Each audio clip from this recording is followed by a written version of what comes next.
Welcome to the Blogging and SEO Show. I'm Michaela, a stay-at-home mom of 3 who just happens to be in love with everything related to SEO, blogging, marketing, coffee, and shedding light into the many mystifying corners of search engine optimization, and what that means for us service providers, small business owners, and even bloggers. We're ditching the do-it-all narrative surrounding SEO and blogging and just sitting down and crafting strategies that are sustainable but still get us those first-page, long-lasting results. Now let's get cozy, grab your fave sweater and a cup of tea or coffee, and let's talk everything blogging and SEO.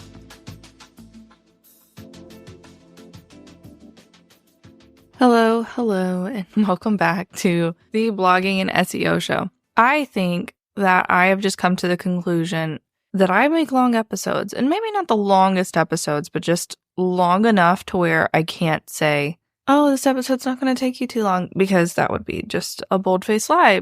I have a few interviews coming out here soon, and you'll understand why I say that. I start every interview with saying that, this is only going to take us 20, 30 minutes, and then, every episode is around 20 minutes, and, interviews tend to go a little bit longer, so I'm like 20 to 30 minutes, No, we yapped. We definitely yapped, but it's all good information, so I'm very excited for those episodes to come out. But until then, I wanted to kind of take it back to the beginning. I feel like I never did a really good episode where we just kind of dove into SEO. I've covered some of the different aspects of SEO. We briefly touched on content SEO and off-page SEO, but we never really talked about what SEO is and why we should give a fudge. So that's what we're going to do today. We're taking it all the way back. We're just, with the show's name refresh, I felt like we needed to start off on a good foot.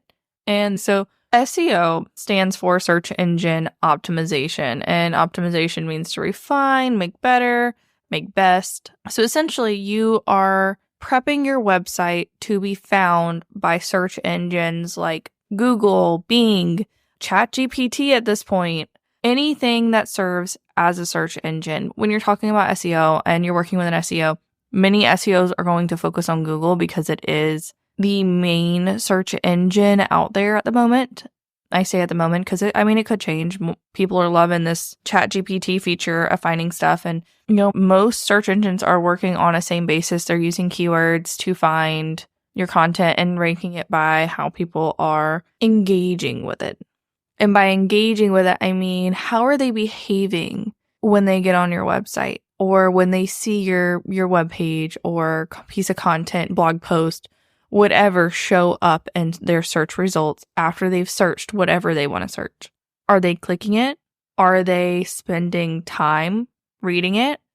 Are they clicking out of it? Are they saying no, I don't want this. Getting to your website and this isn't for me, I'm out. Are they getting on your webpage and then clicking through to another webpage, whether that's, your offer page, your services, contact, or even another blog post, or heading to download something? Are they taking another step? Or once they read what you have, are they leaving? So all of this goes into where Google puts you in search and where search engines put you in their rankings and when someone searches their keyword. And any keyword or search query, as we're going to put it, any keyword or search query is whatever somebody is typing into the Google search bar or search bar on the platform, on whatever search engine that you're using. And I feel like it's super cool information. Everybody wants to be number one on Google because that they are getting the absolute most traffic for the query. So if you're kind of not quite there on what I'm saying, just take a moment, whether you're on your phone or your computer, but if you're driving, don't do it. Just chill for a minute. But go to Google, search whatever you're an expert in or whatever your service is. So if you're a podcast manager, search podcast management. Or if you want to get even more detailed, say podcast manager for whoever you serve. So service providers or coaches, and search that up and see who shows up. It may be very different than who you know in the space because different people focus on different platforms of marketing. But if you have not focused on SEO at all it's very unlikely that you'll show up there for whatever you're trying to rank for, whoever you're serving, whatever you're offering. So your podcast manager, your service, plus whoever you're serving that you just typed in, that is your search query. And that is what people look for when they're ready to hire you. And I say ready to hire you, like they are looking for that specific person to work with them. Because, we do have people in different parts of their journey that come to Google that use SEO to build connections, because not everybody is like, okay, I'm ready to buy today. They may be asking, what is a podcast manager? When is it time to hire a podcast manager? Or not even like in the point of they're considering a podcast manager, but they've got this idea they want to start a podcast. And so instead they're thinking, okay, how do I edit a podcast episode? How am I going to edit my podcast? Or do I need an intro, an outro? Or how do I monetize my podcast? Like, are people going to buy my services or book my services? Or do I need to focus on trying to get advertisements? But I'm a business owner. Do I need advertisements? So all these questions are things that people are asking Google, they're looking on search engines and they're asking these questions. And although they may not be able to or have even considered hiring or even know what a podcast manager is, they are looking for answers that you can provide. And that's kind of where blogging steps in and helps with SEO. And I guess we'll just go ahead and get into that too. But that's kind of where blogging steps in, because instead of a 5-page website or 8-page or however many pages that you have, a 3-page, where it's just got your home page, your services, and then a contact. Blogging gives you multiple pages and allows you to target these questions that people are asking to build a little bit more awareness and meet people in the middle or the beginning or wherever they are in their journey versus that I'm ready to buy. Because, there's a lot of awareness and education that goes in to connecting with someone and building trust before they're ready to buy. Although you can absolutely just rank for those main keywords around your website and have people who are ready to buy. But there is that nurturing journey that goes in before that. That's where blogging very much comes in, and why I love it so much, and really why you should love it so much too. So I feel like this really takes us into the aspects of SEO. And we've kind of talked about this already in this journey of understanding what SEO is. So there are 4 aspects of SEO, and it can also vary because when you get into e-commerce, you also have to consider about how your product listings are optimized for SEO. So maybe there's even 6. There's a lot of aspects of SEO, honestly. Okay, but for now, we're going to focus on 4. If you are a service provider, these are probably going to be the main 4 that you're looking at, especially if you work and you're not serving people locally. Because if you're you're not specifically serving people locally. You're not limited to people locally. Because if you're a photographer, this could look a little bit different. You're also going to want to focus on local SEO because there are only certain spaces or areas or locations that you want to shoot. So that's where local SEO comes in. But the other aspects of SEO that pretty much everybody can focus on is on-page, technical, off-page, and content. So starting with on-page is pretty much refining your website so that your website ranks higher on Google. And we're not doing your blog, it's not design or anything. It's, okay, is there any tweaks in your main page copy that we can add a keyword or tweak this one word? It's optimizing your images, adding all image descriptions, and making sure that they make sense for your webpage and that they do have relevance to everything else. Everything else there, like they're not just maybe a picture of your kitchen and you're trying to promote your services for blogging. Like doesn't quite make sense unless it's you in your kitchen and that's your brand. But then we also have to tell Google why that makes sense there.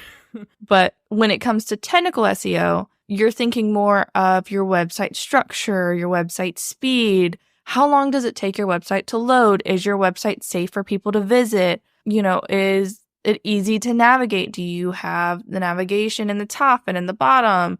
Is it mobile friendly? Can people view it on their phones and not just on desktop? All of that goes into technical SEO. Whereas on page is, I would say, not surface level, but more surface level than technical. Next is your off-page SEO. And so off-page SEO can get kind of confusing. And mainly it's because to improve off-page SEO, this is where collaboration comes in. You can do some naturally as you blog and you work on your SEO that way, and you really create valuable searchable content. people are going to naturally backlink to you. Other resources are going to come and backlink to your website, and that's going to build your off-page SEO. Off-page SEO is essentially how other websites interact with your website. That's why it's so hard to kind of build a strategy around, because it very much relies on other people. Although there is some action that you can take. But pretty much what happens is Google looks at how other websites look at your website, essentially.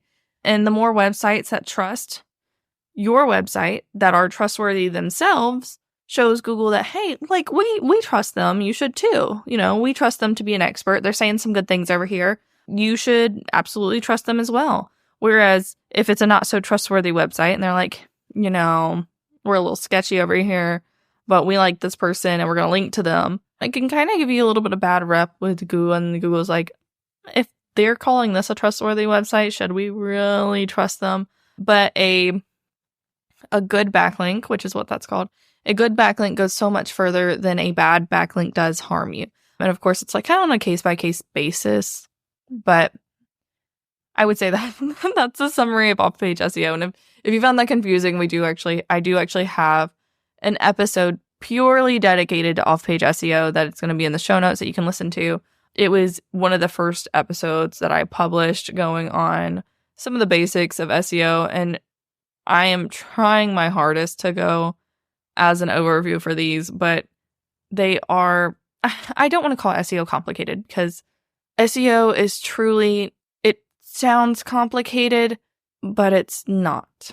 I don't know how else to say that. It's just time consuming to learn. It is time consuming to learn and to learn to apply, because it's very much, okay, I need to take these concepts in, and then I have to figure out how to apply them to me specifically, because not every SEO strategy is going to be able to fit your business, or you may have to take into consideration different SEO types or aspects of SEO that somebody else doesn't. And so you're going to have to research more in this area versus this area, or spend more time here versus there. And then you have to consider, okay, well, where can I spend my time? And then my budget, what can I truly commit to this? Because consistency and really does help so much. And that's where it kind of gets difficult. That's where it gets tricky to balance. And then you're also like, well, my website maybe isn't in the perfect shape. Is it optimized? I feel like I'm not ranking. How do I even know if I'm ranking? So all these things just start piling on, and it can feel very overwhelming. But it truly is. Once you can nail down the basic concepts, it feels so much easier to figure out where to start and if you can do it by yourself. Obviously, I do SEO, and I help business owners like you handle SEO. But I also want you to know that, you know, this is possible to get started by yourself. If you do not have the funds, if you do not have the ability to invest in someone professional right now, you can do some like SEO work on your own. You can do some keyword research. You can put titles on your pages. And whereas, you know, you may not have the time to do all of it, you can get started. And I do have a checklist down in the show notes below if you want to download that and get started. It has 6 simple steps to get started with your SEO, and it's going to take you through some of the basic things that you can take 10 or 15 minutes to get started and start seeing a difference in how Google looks at your website and other search engines look at your website. So that is linked down below in the show notes if you would like to download that for free. Anyways, on to content. So content SEO is just a fancy word for blogging, but it's more all-encompassing. So for example, if your case studies are on your website, that's content. If you have reviews, that's content. If you have portfolio pieces and you're a photographer or a venue or sharing like a bride, a wedding, like that's content. So all of this goes into content SEO. And I loop it into blogging because honestly, the only reason most people don't loop it into blogging is because they're thinking traditional blogging, which is more of like the lifestyle thing, sharing your thoughts, dropping your ideas. Whereas blogging now is more of like, you can still do that, but it can also be a photographer adding a few blurbs or paragraphs around a photo shoot they just did, or a service provider summarizing the journey their client took, or answering questions, doing how-tos, sharing the whys, doing roundups, doing a review, like all of these things are content. Turning your podcast into a blog post. That's a favorite of mine. It's all content SEO. So content SEO is essentially what gives you more opportunities to show up on Google and for people to find you at those multiple points in their journey. We kind of touched on this a few minutes ago in the same episode. Sorry for repeating myself, but it really does help. Like I said, we start off with this base website. We've got 3 to 8 pages to do whatever we need to do with SEO. Content SEO essentially steps in and says, okay, I'm going to take your few pages, your handful of pages, and I'm going to turn it into 50 pages, or I'm going to turn it into 100 pages, or 1,000 pages. There are websites out there with thousands and thousands of blog posts that rank for thousands and tens of thousands, hundreds of thousands of keywords and just continually show up. I mean, just think of Forbes or Buzzsprout or any of these big old websites that you're like, why are they even in this search? Is this what they do? Like, the last thing I expected to search this keyword is to find a Buzzsprout article giving me the answer. But they do, and it's because they spent so much time on Google building this trust that now they can just write whatever they want to write and show up in it. But they are ranking for hundreds of thousands of keywords, and they have hundreds.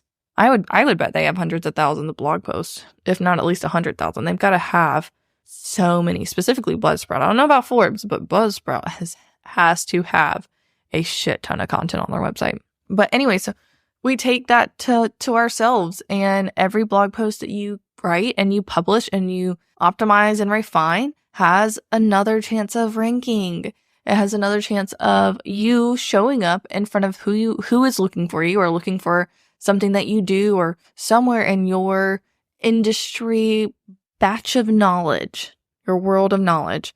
You have another chance for showing up. Let's drop the podcast example and let's talk about an Instagram strategist. So let's say you're an Instagram strategist.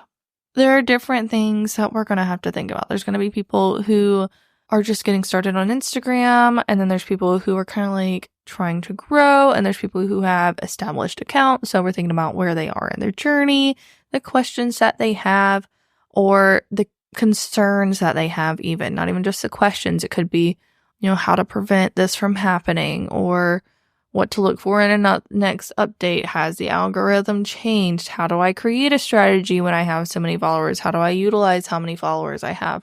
How do I boost my engagement, help my engagement is dropping? What is a strategy? Do I need a strategy? Can I take a break from Instagram? And then there's even like different approaches you can create to build trust. So maybe your 10 top Instagram tools, or 3 books to read if you want to know more about your branding so that you can put your brand into your Instagram strategy or be a more personable brand on Instagram. So there's all these different approaches that you can take to connect with people in different points of their journey and what they're looking for and who they are. Because I'm just assuming this Instagram strategist, who is made up in my head, wants to work with all 3 of them in different capacities. They have different offers, and they want to work with each one and each offer so that in the long term, the person that they are reaching at the beginning of their journey wants to also work with them at the end of their journey.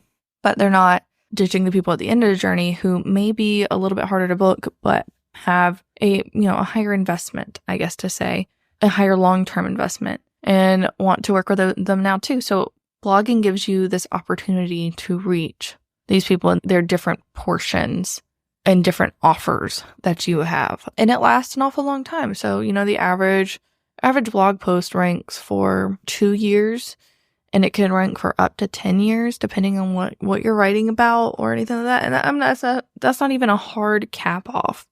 That's just what I've seen. Like, there are blog posts that have been chilling around that are ranking in Google search and have been there for freaking forever because either there's no competition, or they've just been that valuable an offer, and they've been, slowly updating that post, fixing anything that's out of date, and it just keeps chilling and doing the work for them. So that kind of brings me to the tracking aspect, because you're like, well, how do I see if all of this is actually making a difference? And Google has this cute little thing called Google Search Console, which you can sign your website up. It's for free, and you add the tracking code, and then you get to track your results. You get to see what keywords you're ranking for. You get to see the impressions that you have, which is how many people see you in search versus the actual click-throughs that you have, which is how many people click your link in search or they've seen you. But you can also look at your Google Analytics, or Bing has a similar thing where you can look it up. There's just different backend aspects. And if you're a service provider, I always recommend adding UTMs where you can, if it makes sense to you, and adding Google or blog, or actually both. If you're blogging, I say put blog, and if you're not blogging, I say just put Google.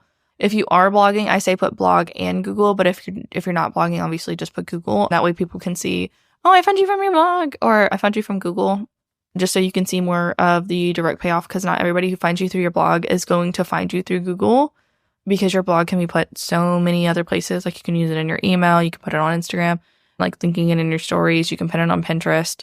There's just so many different things you can do there, but you always want to make sure that you are seeing the results of your work. That way you can see, okay, this style of post is doing really well. Let me go ahead and focus my energy there. Or, this one's not doing really well. Let me focus my energy there. But you can also see, okay, this one's not getting a lot of traffic, but it's getting a lot of conversions. I'm having a lot of people click through, even if it's only 10 people a month. Versus this one, okay, it's getting a lot of traffic, but nobody's really converting. Maybe I need to narrow this down a little bit, because, we're not bloggers. We are business owners. So whereas bloggers can monetize purely off of traffic, purely from people just visiting their website with placement ads, we really need someone to click our website, click our offer, buy it, book it, download it, whatever it is. That way we can continue to make a living, to sustain our lives. And I mean, there's no shame in that. Like we have the goal of our business is to, support our family, help us live the life we want to live. Or if we have a cause or anything that we want to support, we also have the ability to do that. It's to help provide some sense of financial freedom. And when we write our blog post, when we pick our keywords, that's what we also have to consider, is that, we need to make the most out of the opportunity that we have with the content that we're creating, with the keywords that we're choosing. All of that just goes into the strategy that you create and the strategy you utilize. But I'm going to call that it for today, because I feel like we've gone over a lot of things, and I feel like I have just knowledge dumped onto your brain, which if you have any questions about SEO, please feel free to just shoot me a DM on Instagram at comamama.co. As always, I am also linked in the show notes, but I am always there.